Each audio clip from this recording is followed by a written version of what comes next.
Hiya naman kayo sa inyong kapwa Pilipino.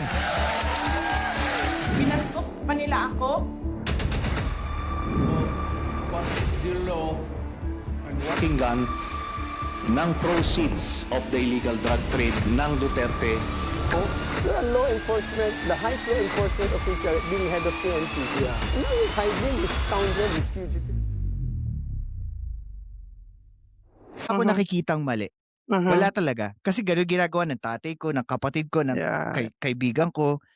Pero I think naging mali siya dahil ginamit niya yung, anong tawag doon? Yung parang sa church, di ba, parang pulpito ang tawag nila.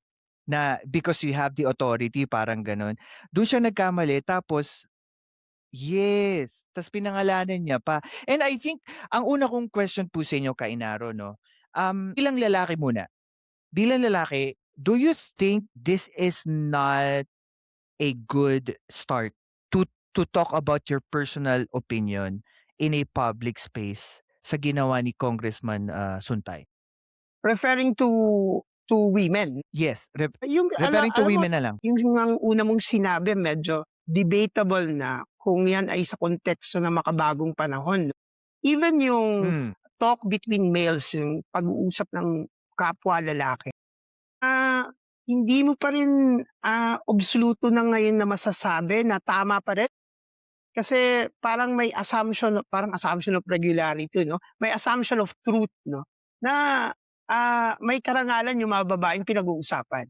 So parang yan yung esensya ng gender sensitivity.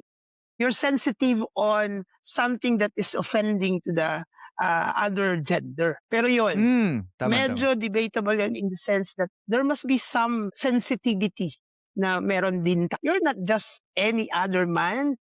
You're not just any other guy. You're yan. Kung strictly sasabihin natin na ang dapat niya representation ka ng distrito mo. Sila ba papayag din sa the way you said the statement, no? So, tatlong infraction. Una, yung sensitivity mo bilang lalaki. Siyempre, merong kalabit sa atin kasi yun nga, tayo. Miski ako magsasabi na parang natural yun, lalo na pag tayo, yung makismo natin sa yung kwento natin na parang, we have relationship with women. Parang natural. Pero that's ang medyo check doon is sensitivity. Pero para sa akin kasi, I think this is yung, sa akin para pong debatable, and I want to ask your opinion about this. I think na sa punto na siya po ay opisyal ng gobyerno, mali yun. Pero kung tatanggalin natin yung pagiging opisyal niya ng gobyerno, sa akin, 50-50 ako na okay yung ginawa niya sa hindi okay.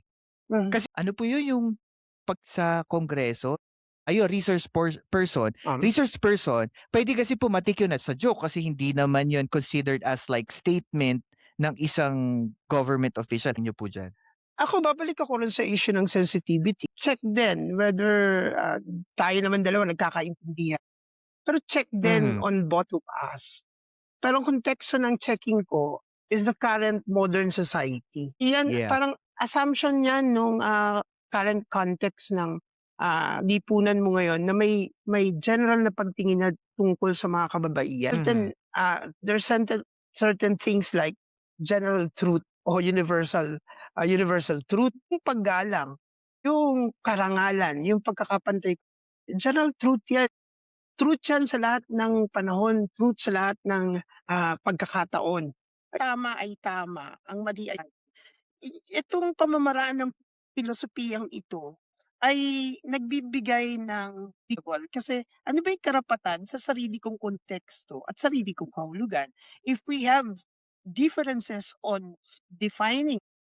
Therefore, hindi tayo magkikita ron unless nag-agree ako sa'yo. Labanan siya ng idea mo about sa gender, kung ano ang ibig sabihin sa'yo ng gender equality. I want you to guide me. It's a thought process. Ang problema, yung thought process is referring to something external of the speaker. You're referring to another. At ang pinakamasama ron, you're objectifying. Okay. Kainaro, ang ganda niyan. What is objectifying?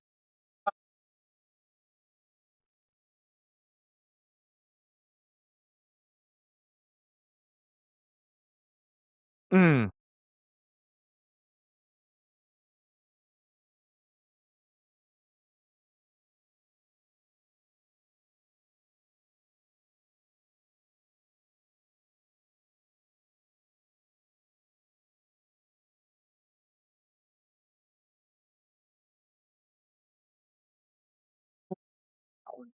So, yun yung actually it goes beyond kaya nga yung pagkakamali ng isang lalaki objectifying female is the same pagkakamali of female objectifying males. So it's the same, no? Because you reduce the subject to hindi ka na tao, kundi ikaw na lang ay isang bagay na pinagtasyan. So yun yung nagiging pagkakamali ron, whether it's a joke or not a joke or it's a serious. So hindi siya pa doon bumabagsak